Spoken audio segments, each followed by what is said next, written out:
Hello everyone, welcome back to the Omicron Test Universe series. In this video, we will explore the pulse ramping module in the Omicron Test Universe software. It's a smart tool designed to test the higher protection stage, such as I double greater and I triple greater for the overcurrent stages, which cannot be verified using the normal ramping.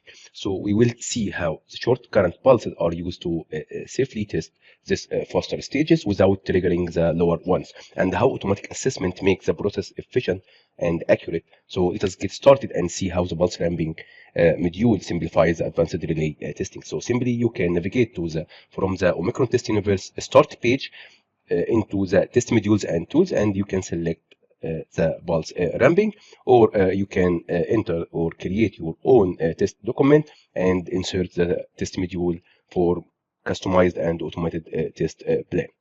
So simply you can insert the test module from here and choose the pulse ramping. Then you can click OK.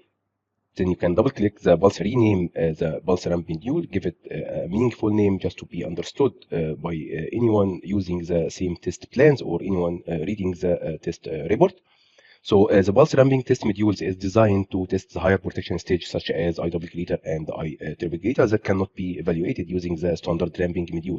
So in a multi-stage overcurrent protection, for example, a normal ramp would trigger the lower stage I greater before reaching the higher stage threshold. So this makes the testing difficult.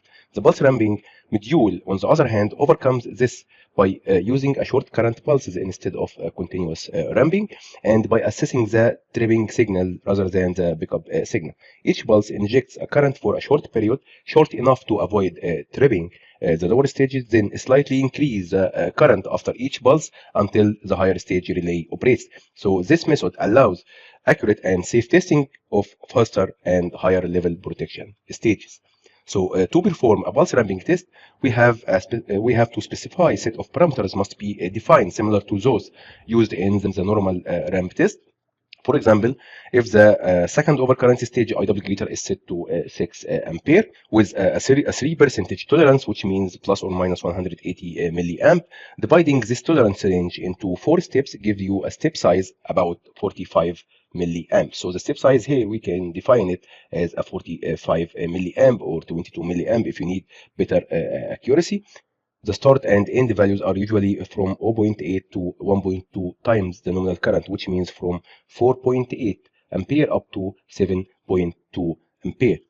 Each pulse duration, delta t, must be longer than the trip time delay of the second stage, which means more than 100 milliseconds to allow a proper tripping, but also shorter than the delay of the first stage, which means less than 500 milliseconds to avoid its operation. So in our example, 200 milliseconds is more than enough and is suitable choice here between pulses. We have also a reset time, must be set longer than the relay drop off time, typically around 50 milliseconds. So we can set the reset time to 100 milliseconds just to ensure the relay is fully resets before the next pulses.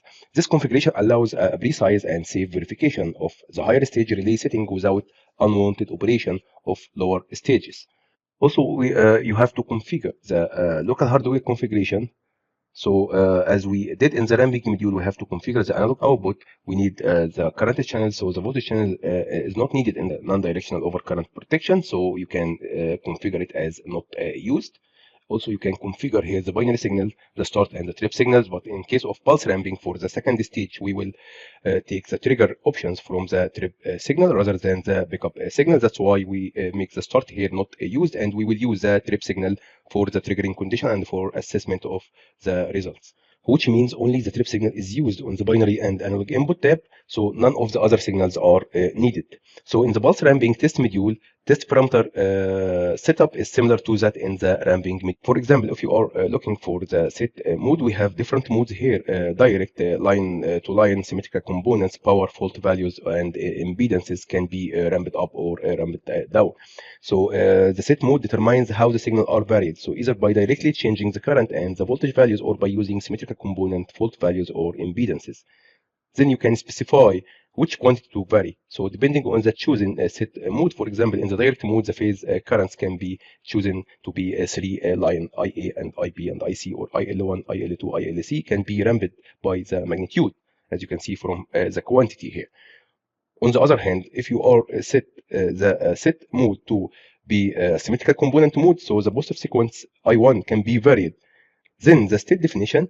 So in the pulse ramping module, there is two main states are defined for this sequence. The first one is the reset state. So the reset state where the current is kept below the drop of value of the protection relay, which means 500 milliamp. So that just to ensure the relay is reset before applying the next pulse. And this guarantees accurate and independent testing of the higher stage operation. Then the fault state is the active testing phase where the current is increased in steps until the relay trips, while the preset ramp parameters for this state remains fixed. So before that, a brief hold time also can be defined to apply the reset state output, as you can see for 2 seconds. So as we explained, the start and the end values of the ramp are typically 80% up to 120% of the relay set point, with a step size is chosen so that around 4 steps fall within the relay 3% tolerance range. So in this example, we can use 45 milliamp or 22 milliamp for better accuracy. The step duration should be longer than the trip time of the higher stage, Ti double greater, but shorter than that of the lower stage, T greater. So a mid-range value like 200 milliseconds is enough. So similarly, the reset state duration is configured to allow the relay to reset between pulses. Additional tabs also available here as the binary output and the general need no changes. Additionally, synchronization also with the GPS if you or IRB pulses is available for precise timing. If you select to start test condition on a time trigger, you have to connect with a CMGPS or IRB to have accurate and precise timing. But in our case, we can set it as a default to start the test conditions immediately after clicking start. Also, you can stop the ramp on the assessment, or you can specify a delay after assessment to just to give a post-fault state if you need. In the assessment section here, the current is measured as the exact moment when the defined trigger condition, such as the trip signal, is detected. So we are using the trip signal as a trigger condition in our case. And here is the nominal value, which is equal to 6 amp. And if you calculate the tolerance, will be 90 milliamp plus or minus, or 180 milliamp plus or minus if we have a 3% tolerance band in the relay technical specification. So the user can also choose to enter a relative tolerance from, if you select this option, use a relative tolerance, so the user can choose to enter the relative tolerance directly by selecting the corresponding options. Then, after the test, the time signal view will display the full pulse wave form, as you can see from our screen, and it will show you the sequence of pulses and the points at which the relay responded, which allows you for easy visual verification of the test behavior. So let us start our practical example and see the assessment result.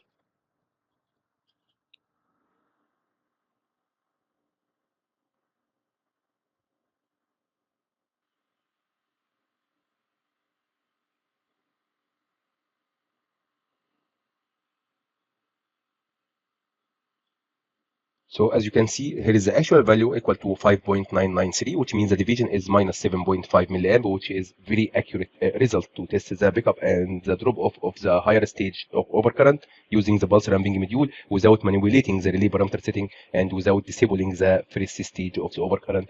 Even if we have the the same configuration for the start contact on the same binary output of the protection relay, we can use the pulse ramping to avoid manipulating of the relay parameter setting. Thank you.